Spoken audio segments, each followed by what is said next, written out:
Hi, I'm David. I own and operate Country Whatnot Gardens here outside of Rochester, Indiana, which is about an hour south of the Michigan state line. I grow 25 different species and varieties of bamboo, such as Phylostachys parvifolia right behind me. And today, we're taking a look at some other plants. These are some garden mums that were picked up for $3 or $4 a piece from the local grocery store when they went on clearance. And I wanted to show how great they look with bamboo. They really add some nice color this time of year when not much else is going on in the garden. Now, these won't be going right here.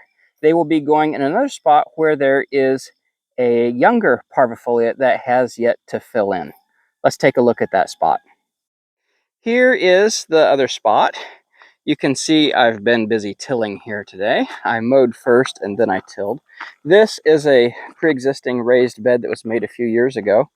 Here is the young parvifolia plant. So you can see it will eventually fill in at the end of this bed. Now, this is technically the soil classified as crosier loam. It's more clay-like though, because in the spring when this lays wet and you step in it with your boot, you pick up a layer. You step in it, you pick up another layer. And it's very sticky when it's wet. It's almost like dipping candles when you step in this with your boots when it's wet. So it needs amended. Now, a word about amending. If you're amending for a tree or shrub or something, you want to be careful with that, because if you amend it too good, your roots are going to want to stay in that hole and not spread out into your existing soil. With mums being a shallow-rooted perennial, it's okay to amend as long as you do it properly. If I don't amend the soil, my mums will die. Been there, done that. These are mums that returned after winter. They have been cold hardy here, and they return each year. And the way I amended their soil is, number one, it's raised. It has to be well draining. Mums can take cold as long as they're hardy mums. If it's drier, they're not going to want a wet cold. They will rot. So I amended this with sand and peat moss, that area where I planted the mums. Now, since it's in a raised bed, I'll see how well I can explain this. Okay, if you just dig a hole in a top of a raised bed that is made of a poorly draining soil, such as I have here. Let's say this is the hole, right? And you amend this, water is going to seek the path of least resistance, right? So you're going to end up with a water basin, because this is poorly draining and you're putting soil here that is better draining. So your water is going to rush in from the sides and stay here and not drain away through this more sticky soil on the outskirts of the hole, right? So what I did was, up here, when I dug the hole, I also came out and dug a trough and filled it with the exact same soil mix that I used to fill the hole, so that the water had a way out through better draining soil. So I will do the same here in this spot as well. I will dig a hole, and then I will dig a trough out downhill and fill it with the exact same soil, so that this hole has a way to drain. That's very, very important, because if you dig a hole in poorly draining soil and fill it with a well-draining mix, you will have basically a pond that you're going to be putting your plant in, and that's not good. So there's a lot of work yet to be done here. It's all tilled through. Now I have to go through and add a lot of sand and peat moss. These are tubs of sand that were taken to the gravel pit and filled up. This is known as 2324 sand. That's 23/24. And you can see that it is some sand in it, but it's also fine gravel. It's a very coarse sand. It's not like a silty sand. It's really coarse. It's got a lot of little pebbles and fine rocks and things in it. And you can see even the sand grains here are themselves kind of coarse.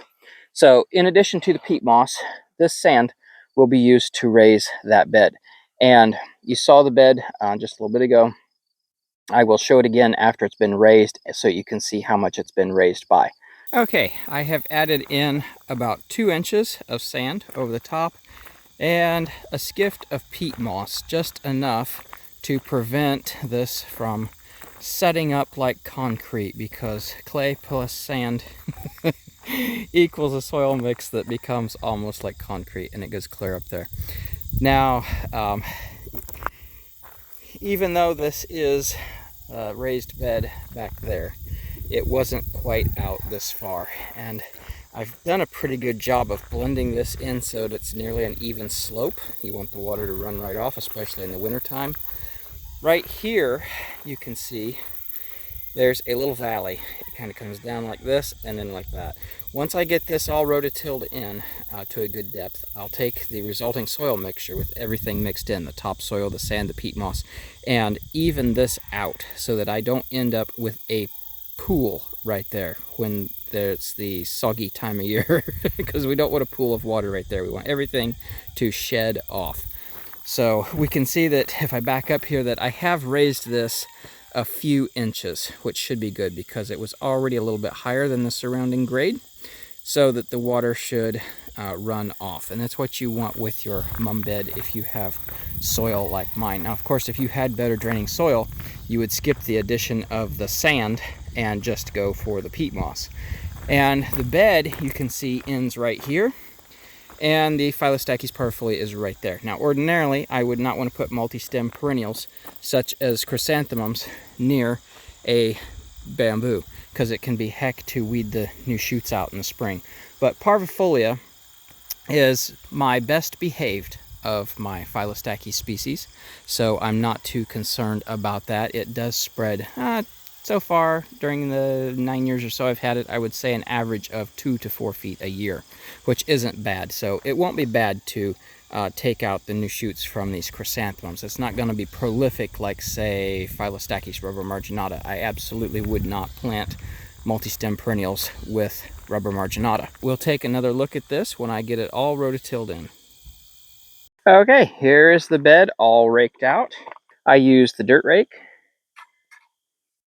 and you can see it's now all leveled out and no pockets that could become pools later on when we get rain or ice or snow melt. And you can see that dip right up there that I was speaking about a minute ago. I leveled that all out with this mixed soil. And let's get down here and look at the soil. This is now beautiful, beautiful soil. You can see the little grains of sand in it. You can see some peat moss fibers if you look close. This is good mum soil now. Excellent, excellent soil. And also, speaking of peat moss, one thing I forgot to mention earlier, please do like I did when you're working with peat moss. It's very dusty and you should not breathe the dust. Put on one of these masks. It can save your lungs and your sinuses a lot of trouble later. So here is the prepared bed now, all nice and sloped. And we're all ready to bring in the mums and arrange them. Okay, here we are looking at the mums after they've all been arranged according to the specified spacing on their tags. Keep in mind the little ones are not full grown. They'll get as big as the bigger ones. They're just smaller potted versions of the big ones. Now, this is the entrance area to the tsuuro. It is more traditional to grow chrysanthemums in a back area kind of a Japanese garden and then transplant them or pot them and put them into place in the fall in the garden. But I'm not moving them all around. And the southern court, I understand, according to the Sakuteki, is the traditional area for chrysanthemums. If I put these in my southern court, they will be devoured by deer because deer frequent that area. So all that's left to do now is plant these at the same height they are in the containers. The soil's all tilled, so it's ready to go. After that, I will water them in and probably give them a dusting of cayenne pepper, because even though chrysanthemums aren't deer's favorite food, they are probably still going to want to try them just because they are something new in their area, and deer do still come up here, just not as much as they do out in the garden itself. So we will take a look at these again when they are all set in and watered. Okay, one word of advice. before I'm done planting here, all of these. I have that many to go yet. I came up on this little one here, which is pretty packed with roots on the outside surface of the root ball. Break this apart, especially on the bottom, and a little bit up the sides if it's real bad. This just helps the roots to spread out in the planting hole right there. If you leave it all like this and kind of matted together, the roots will have a more difficult time spreading out into their new home. You can see how I did that now. I'm just going to put that into the hole, set it in the same depth it was in the container, and then backfill around it with this mix of topsoil, 2324 sand, and peat moss. And there we go. Now, it should be all ready to grow very happily right there. And I'll be back when I get the rest of these set in.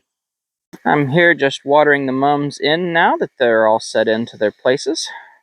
Just watering them, making sure I settle out the air pockets.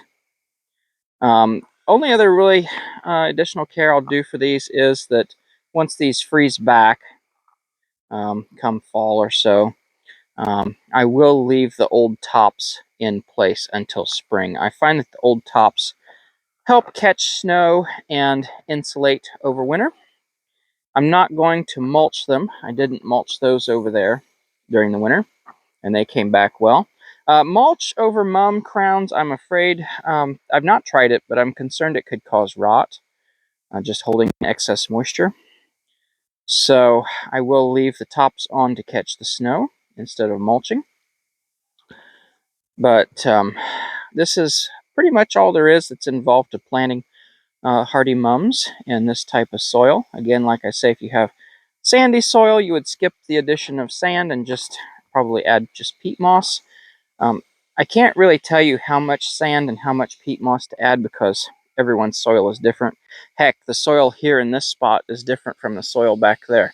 So it changes that much. You just kind of have to go with it and put in what you think looks good and go from there. And just make sure that it slopes, like I say, so that the water runs off. If we stand back up this way and look down through here, you can see how it slopes. It slopes both to the left and down toward the back. So rain, snow melt, ice melt, all that. And again, like I said, I think earlier, you don't want your mums to be soggy over winter. That will cause rot. So dry cold, fine. Wet cold is a no-go for mums. You don't want that. But I've had fun doing this project. All that's left really for me to do here is finish up watering, and I might put some cayenne pepper out for the deer, and that will call it quits as soon as I mark down who is where.